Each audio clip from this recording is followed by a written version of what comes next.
কষ্টটা ওই জায়গায়। কোরআনটা শুধু রমজান মাসে পড়ার জন্য নয়, কোরআনটা মানুষ মারা গেলে খতম করার জন্য নয়, কোরআনকে অবতীর্ণ করা হয়েছে আজকে মুসলমান ইসলামটা বুঝেনি। আজকে একটা অমুসলিম ছেলে ফোন করেছিল, ইসলামটার মানে বলুন। তার বাড়ি আপনার এই পানাগড় না বর্ধমানের মধ্যেখানে। আমি জিজ্ঞেস করলাম, সকালে ফোন করবো, আমি গাড়িতে যাচ্ছি। তাকে বললাম, তাকে খালি এতটুকু বললাম, মাথা থেকে পা পর্যন্ত পরিপূর্ণ একটা জীবন ব্যবস্থার নাম ইসলাম। কথাটা বুঝে এসছে? মুসলমান হযরত আদম আলাইহিস সালাতু ওয়াস সালাম সনাতনী ছিল না মুসলমান ছিল? কথা বলে না? মুসলমান। যতগুলো নবী পয়গম্বর সবাই মুসলমান, কিন্তু আল্লাহ তাআলা আখরি নবী জনাবে মুহাম্মদুর রাসূলুল্লাহ, সকলে বলুন সাল্লাল্লাহু আলাইহি সাল্লামের কাছে এসে দ্বীনকে পরিপূর্ণ করলেন এবং কোরআনে বললেন ইন্নাল্লাহা ইনদাহু আলাল ইসলাম। পৃথিবীতে যতগুলো ধর্ম আছে একটাই আল্লাহর কাছে মাননীয় ধর্ম, সেটার নাম হচ্ছে ইসলাম। আর ইসলাম মানে হচ্ছে পরিপূর্ণ জীবন ব্যবস্থা, যে জীবন ব্যবস্থা রাসূল আকরাম সাল্লাল্লাহু আলাইহি সাল্লামের আখলাক চরিত্র কোরআন এবং হাদিসের দ্বারা পরিচালিত। আপনি ভাববেন না ইসলাম আপনার ঘরের জায়গির, আপনি মন মতো চালাবেন। বেঈমান কাফেররা ঠান্ডা মাথায় মেহনত করেছে, আমরা নাকাম হয়ে গেলাম। আখরি জামানায় রাসূল আকরাম সাল্লাল্লাহু আলাইহি সাল্লামের হাদিস, আখরি জামানায় বর্বরতার যুগের পাপগুলো মডেলিং হয়ে ফিরে আসবে, যেটা রুখতে পারা যাবে না। পৃথিবীর শ্রেষ্ঠ মুফতি যিনি, তিনার নাম বর্তমানে মুফতি তাকি উসমানী, পাকিস্তান।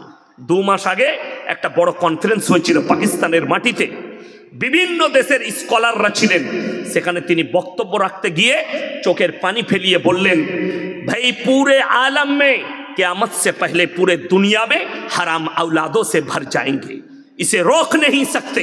दुनिया का कोई मौलवी, कोई तबलीग वाला, कोई मदरसा वाला इसे रोक नहीं सकते, क्योंकि ये मेहनत तो बड़ी आज से 100 साल पहले शुरू कर दिया। किसने? काफिरों ने, मुशरिकों ने और यहूदी नसारों ने बहुत पहले शुरू कर दिया, और उन लोग कामयाबी हासिल की, हम कामयाबी हासिल नहीं कर पाए।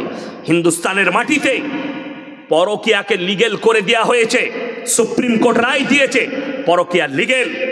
ভারতের সুপ্রিম কোর্ট রায় দিয়েছে সমকামী হিন্দুস্তানের মাটিতে লিগেল। আমাদের হাজার কত মুসলিম ছেলে, ভারতবর্ষের ছেলে মেয়ে, তারা সমকামীতে লিপ্ত হয়েছে। তার কারণ তাদের মা বাবা। আজকে যারা বসে আছেন, যাদের সন্তানরা বালিগ হয়ে গেছে, 12 বছর পেরিয়ে গেছে, 18 হয়ে গেছে, 20 হয়ে গেছে, 25 হয়ে গেছে, নামাজ পড়ে না, তার মা বাপ তাদেরকে নামাজের জন্য তাকিদ করে না, সেই ছেলেটা একা জাহান্নামে যাবে না, অপরাধী হবে না, তার মা বাবাও অপরাধী হবে। ছেলে একদিন টিউশন কামাই করলে মা তাকে বেত্যাঘাত করে। ছেলে মেয়ে যদি একদিন টিউশন না যায়, মা তার উপরে অত্যাচার করে যে তোমাকে ভাত দেবো না, টাকা দিয়ে টিউশন রেখেছি, কিন্তু মেয়ের বয়স 18 হলো, একদিনও তুমি নামাজের দাওয়াত দাওনি, তোমার মতো মা রেডি হও, তোমার জন্য জাহান্নামটাই যথেষ্ট হবে। তোমার মেয়ে তোমাকে জাহান্নামে নিয়ে যাবে, তোমার সন্তান তোমাকে জাহান্নামে নিয়ে যাবে। তুমি নামাজের তাকিদ করতে পারলেন না। মুসলমান দাবি করছে হারামখোর, অথচ নামাজ পড়ে না।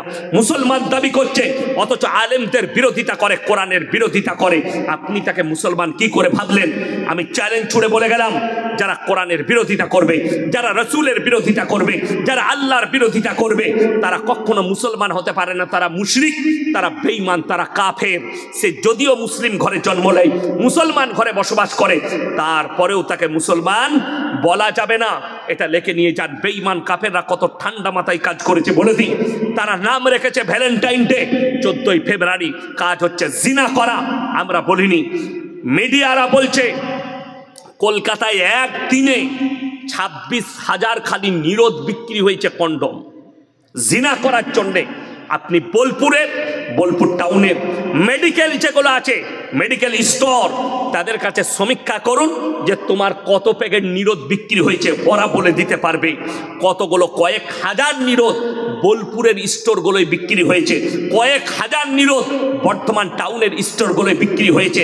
এরা নাম রেখেছে ভ্যালেন্টাইন ডে, 14ই ফেব্রুয়ারি, কাজ হচ্ছে জিনা করা। এরা নাম রেখেছে রোজ ডে, কাজ হচ্ছে জিনা করা। এরা নাম রেখেছে চকলেট ডে, কাজ হচ্ছে জিনা করা। আজকে কত দুঃখ লাগে, আপনি আপনার ধর্ম ওপরে সচেতন হলেন না। বোলপুরে প্রান্তিকে সব থেকে বেশি দামি রং খেলাটা হয়, হোলিটা হয় প্রান্তিকে। এবং সেখানে যদি 5,000 ছেলে মেয়ে থাকে, 2,000 খালি মুসলিমদের স্টুডেন্ট থাকে ছেলে মেয়ে। এটা আমি চ্যালেঞ্জ ছুড়ে বললাম, আমার জানা আছে। বর্ধমান